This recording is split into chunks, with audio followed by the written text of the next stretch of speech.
আৰ্দ্ৰতা বৃদ্ধি পোৱাৰ লগে লগে অধিক সতৰ্ক হৈ পৰিছে কাজিৰঙাৰ বন্যপ্ৰাণী উদ্ধাৰ ও পুনৰ সংস্থাপন কেন্দ্ৰ। কেন্দ্ৰটোত থকা জীৱকুলে যাতে কোনো কাৰণতে অসুবিধা নাপায় তাৰ বাবে লোৱা হৈছে বিশেষ ব্যৱস্থা। একোটা জীৱকুলৰ বাবে একোখনকৈ ফেন 24 ঘণ্টাই চলাই থোৱাৰ লগতে ব্যৱহাৰ কৰা হৈছে এডজাষ্ট ফেন। সমান্তৰালকৈ বিভিন্ন কাৰণবশতঃ উদ্ধাৰ হোৱা সৰু সৰু জন্তুৰ বাবে বেবী ইনকুবেটৰৰ ব্যৱস্থা কৰিছে কেন্দ্ৰটোৱে। সমান্তৰালকে কেন্দ্ৰটোৰ ভিতৰতে বন্য জীৱকুলে বিচৰা ধৰণে গঢ়ি তোলা হৈছে প্ৰাকৃতিক আৱাস। কেন্দ্ৰটোৰ ভিতৰভাগতে পুখুৰী বোকাৰ ব্যৱস্থা কৰাৰ লগতে হাতী পোৱালীক গৰমৰ পৰা পৰিত্ৰাণ দিবলৈ কেন্দ্ৰটোৰ কৰ্মচাৰীয়ে ঠাণ্ডা পানীৰে গা ধোৱাৰ ব্যৱস্থা কৰিছে।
গৰম আৰু হিউমিড এতিয়া খুব আৰ্দ্ৰতাটো খুব বেছি, গতিকে আৰ্দ্ৰতা কমাবলৈ আমি চিধা 24 ঘণ্টা এখন ফেন আৰু এক্সজষ্ট ফেন চলাই থৈ দিওঁ।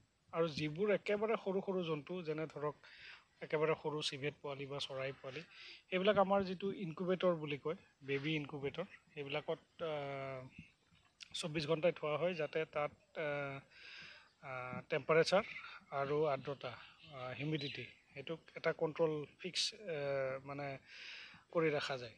ধৰক 24 পৰা 26 ডিগ্ৰী চেণ্টিগ্ৰেড আৰু প্ৰায় 60 to 70% আৰ্দ্ৰতা। গতিকে একেবাৰে সৰুখিনিক ইনকুবেটৰত আৰু যিবোৰ ডাঙৰ ধৰক হাতী পোৱালি হওক গড়ৰ পোৱালি হওক আমি 24/7 এখন ফেন এখন এক্সজষ্ট ফেন আৰু খুব বেছি গৰম পৰিলে তেওঁলোকক আপোনালোকে দেখিছে আমাৰ যিবিলাক এনক্ল'জাৰ আছে, এনক্ল'জাৰ প্ৰায় চববিলাকে প্ৰাকৃতিক যেন এটা মানে সৰু সুৰা প্ৰাকৃতিক আৱাস এটা আমি গঢ়িব খুজিছোঁ তেনেকুৱা ধৰণৰ। মানে ধৰক যদি জন্তুটো খুব গৰম লাগে তেতিয়াহ'লে অলপ পানী আছে, ক'ৰবাত বোকা ল'ব লাগিলে বোকাও আছে, ঘাঁহনিও আছে, গছৰ ছাঁও আছে, ডাঙৰ গছো আছে। গতিকে তেওঁলোকে নিজে নিজৰ সুবিধামতে চিলেক্ট কৰি লয় যে তেওঁলোক ক'ত থাকিব। আৰু খুব বেছি গৰমত আমি দেখোঁ যে প্ৰায় পানীতে পৰি থাকে। হাতীও সেনেকুৱা আমাৰ ডাঙৰ এটা সেয়া আছে, এটা ডাঙৰ গা ধোৱা জেগা এটা আছে আৰু বালি আৰু বোকা লোৱা জেগা এটা আছে। আৰু লগতে আমাৰ যিখিনি কিপাৰ আছে কেতিয়াবা খুব বেছি গৰম পৰিলে আমি মেচিনটো চলাই ঠাণ্ডা পানী তেওঁলোকক গাত দি দিওঁ, গাত দিয়াৰ লগে লগে তেওঁলোকে বোকা ল'ব গুচি যায়। গতিকে সেনেকৈ আমি মেনেজ কৰি আছোঁ।